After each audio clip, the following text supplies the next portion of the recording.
This is Brother Peter with tidbits from the Word. So proud to be with you today.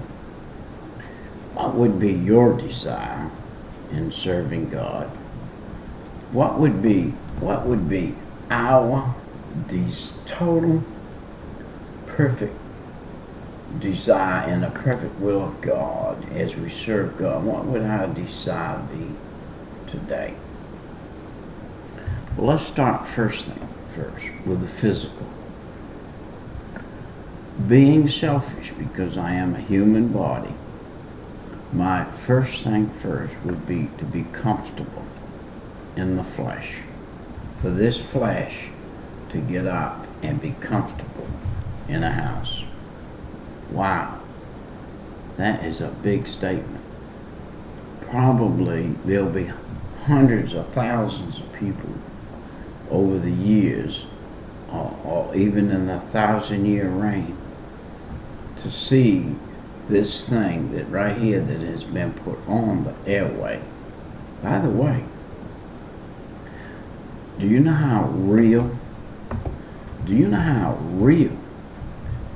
Can you fathom this morning how real that it is that God said our life is known and read of all men, and is a picture and is penned down in the eternal heavens. Our whole life is books. The books that are before God that are opened and reveal are the things that man has done, are the things of his life. I am going to be a known and read book forever. Forever. Every word that comes out of this mouth is going to be recorded in a book forever. That word is either going to be held against me by my book being only this thick, or it's going to be held for me and my book will be this thick. Now, what are you saying, Brother Peter?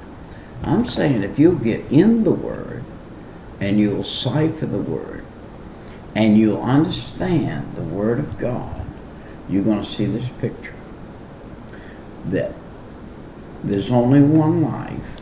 It'll soon be past. Only what's done for Christ will last. What is wood, hay, and stubble? Those are things that burn. Now, if I build a book as thick as this one right here, as big and thick as this book right here, or bigger. Actually, this book right here wouldn't be but a few days of a man's life to write a book this size. And so, if I have a book this big, and it's all wood, hay, and stubble, when it burns up, when I get to heaven, what am I going to have for a book when they go hunting my book? Am I going to have a back cover and a front cover and open it up and it says nothing inside? I did nothing in the Lord. I did nothing that was gold, silver, and precious stones. Every single solitary thing that I do in this human life, right here in this human life, every single solitary thing that I do in this human life that is gold, silver, and precious stone is going to be written in a book.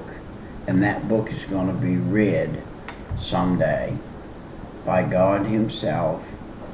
And in the eternity, you say, well, let's say there's been 17 billion people go to heaven, Brother Peter. When's the Lord going to get to reading your book? Well, the first place is, if He's God, and He is, He could read all the books all at the same time.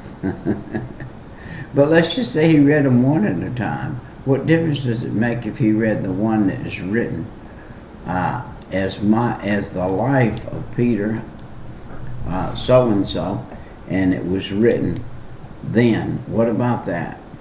And well, it can be read anytime by anybody. It's going to be an open forum. The books are going to be out there. You can walk down the list.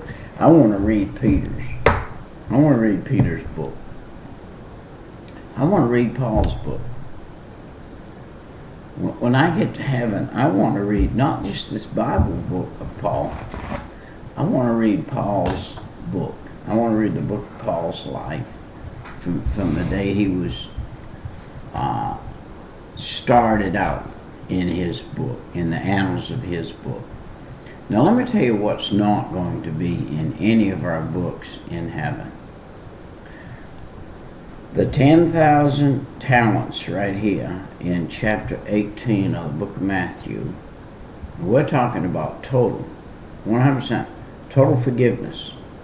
We are talking about this morning total forgiveness. Now in total forgiveness, that means forgive all sin, okay? So that means that when you go to heaven, you'll go with 100% the righteousness of God. Now, if you're going to go to heaven with a 100% righteousness of God, and you are a book known and read of all men, and you're going to be written in a book, penned, that's going to be everlasting book, where Brother Peter wrote on it, and anybody can open it and read. You know what it's not going to have in it? It's not going to have the sin part of his life. It is not going to be listed. The unrighteousness is not going to be listed in that book. Now, right here, in young Peter had denied the Lord, and it's recorded here that he did it, and that it was a wood, hay, and stubble thing that he did. And it wasn't held against him, though. When Jesus came back from the grave, he said to Mary, you go tell the disciples and Peter. What was he saying? He was saying, Peter, you remember when you asked me about forgiveness, that I said to you, forgive a man 70 times 7 that sins against you? Well, Mary didn't know this, but when she went and told Peter specifically that Jesus said for me to tell the disciples and you, Peter, that Peter immediately accepted forgiveness from God for denying him. Peter immediately accepted that forgiveness. So that put the wood, hay, and stubble, that would burn, behind Peter, and put Peter in the perfect light of being in God's light. Otherwise, how could Peter have come back and faced Jesus Christ? Now he knows he's alive and he's going to have to face him. How could he face him except he knew that he had forgiven him? You say, how did Jesus tell him, I forgive you, Peter? By saying to Mary, make a special effort now to tell Peter. Personally, I used his name. I said, all the disciples, and then I personally used Peter's name and said, and Peter.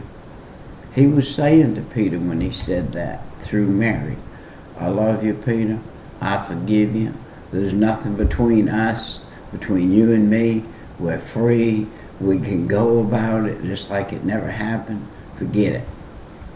Wow. Can you live in that? Can you live in that freedom? Can I live in that freedom? I can if I don't let the devil take my past and beat me over the head with it. If he takes my past and beats me over the head with it, I'm not accepting the forgiveness of God in Jesus Christ. If Peter hadn't accepted that forgiveness that he got when Mary said what she said to him, he would not have come back and got in that band and been in that band of disciples with Jesus Christ. No, Peter gave all his keys to the Lord. Peter opened all his rooms up and gave them to the Lord. I can't hardly wait to get to heaven and read his book. Yeah, man, I want to read Jonah's book. I want to read Jonah's book. You know, what Jonah did when he ran from the Lord will be accounted for Jonah as an example